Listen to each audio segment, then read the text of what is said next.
এবার বলুন, আপনার নাম কি মহারাজ?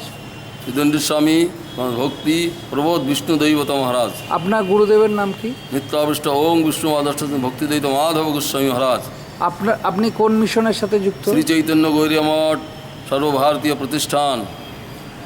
শিল প্রভুপাদ ভক্তি সিদ্ধান্ত সরস্বতী গোস্বামী ঠাকুর অর্থাৎ আপনার পরম গুরু মহারাজের ভাবনা, চিন্তা এবং দর্শন বর্তমান ক্ষয়িষ্ণু সমাজকে শুদ্ধ করতে কি এর প্রয়োজনীয়তা আছে? অবশ্য। কতটা প্রয়োজনীয়তা আছে? 100% বেশি প্রয়োজনীয়তা। কেন? হ্যাঁ, কেন? কি ছিল তার মধ্যে সেই দর্শনে? প্রভুপাদ তিনি অতিমর্ত মহাপুরুষ, তিনি ভগবানের পরিকর। হ্যাঁ, তিনি কমলমণি, তিনি হলেন নয়নমণি মঞ্জুরি। অতএব সেই পরমার্থ জগতে, সেই ভগবানের গোলক বৃন্দাবনে যেতে হলে প্রভুপাদের চিন্তাধারা, তার যে আদর্শ, সেই অনুপ্রতে আমাদের ভজন করি আমরা। সেই জীবের স্বরূপের পরিচয়, স্বরূপিতে সবার গোলকের স্থিতি, সেখানে আমাদের যেতে হবে। অতএব সেই প্রভুপাদের চিন্তাধারা, তার আদর্শ নিয়ে আমরা ভজন করি।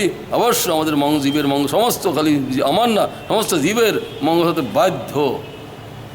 বর্তমান প্রভুপাদের যে বর্তমান প্রজন্ম, অর্থাৎ প্রভুপাদের গণরা আজকে অপ্রকট লীলা করছেন, কিন্তু তার শিষ্যবর্গ অর্থাৎ বর্তমান সারস্বত গৌড়ীয় সম্প্রদায়ের প্রজন্মকে কতটা এগিয়ে যেতে হবে এই দর্শনকে প্রচার করতে, প্রভুপাদের দর্শনকে?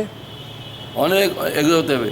হ্যাঁ, প্রচুর এগোতে হবে। কেন? এখন পরস্পর যেসব মঠ মিশন মন্দির হচ্ছে, হ্যাঁ, তা এখন কিছুটা নিজ নিজের স্বার্থে বিজড়িত দেখা যাচ্ছে।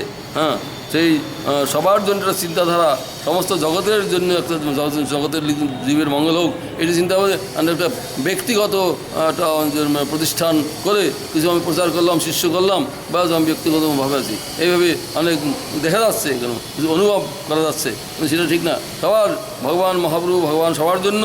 অতএব সবাইকে অল এমব্রেসিং রিলিজিয়ন যেটা, হ্যাঁ, সবাইকে কৃপা করতে হবে, আশীর্বাদ করতে হবে, সবাই ভগবানের ভজন করুক, ভগবানের মনুষ্য সফল করুক, এইভাবে এক নিরপেক্ষ দৃষ্টি নিয়ে সবাইকে প্রচার করা দরকার।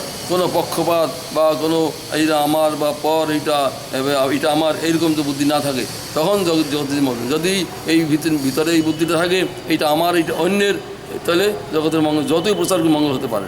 বিশ্ব বৈষ্ণব রাজসভার আন্তর্জাতিক সভাপতি হিজ হলিনেস শিল ভক্তিবল্লভ তীর্থ গোস্বামী মহারাজের ছত্রছায়ায় থেকে এই দর্শন, এই প্রভুপাদের দর্শন এবং তার চিন্তাধারা প্রচার কি সমগ্র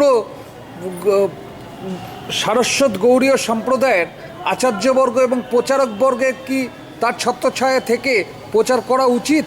নিশ্চয়ই। কেন? কেন? মহাজের মতো আদর্শমান পুরুষ, হ্যাঁ, অদ্বিতীয় বর্তমান যুগেতে দেখা যায় না। হ্যাঁ, আদর্শবান এবং গুরুর প্রতি নিষ্ঠা, বিশ্বাস, হ্যাঁ, এবং আদর্শবান পুরুষ, এবং নিজে যেটা বলবেন সেটা করবেন। এক ইঞ্চি এক সুতায় দিক হবে না। মহারাজ যেটা বলবেন সেই আসলে গুরুদেবের আদর্শ নিয়ে তিনি চলছেন এবং চলবেন, এবং সবাই তার যারা শরণাশ্রিত তাদেরও সেটা করা উচিত। যদি গুরু বাক্য থেকে একটু বিচলিত হয়, তাদের আমার সেই আসল রাস্তা থেকে আমরা অন্যত্র চলে যাব। হ্যাঁ, চিন্তাধারা অন্যরকম হয়ে যাবে। কেন? গুরু বাক্য, হ্যাঁ, চিত্তেতে করিয়া ঐক্য, আর না করিয়া। গুরুদেবের বাণী এবং সে যিনি আচরণ করে জগতে শিক্ষা দিচ্ছেন, তাদের কথা মেনে আমাদের চলতে হবে। যদি আমরা প্রচার করি তখন দিব্রমণ। আর যদি সেই গুরু বাক্যে বিশ্বাস না করে আমি বেশি বুঝি, আমি গুরুদেবের চেয়ে বেশি বুঝতে যদি মনে করে, তাহলে তার পতন হবে। সেই প্রচারের কোনো দাম নেই।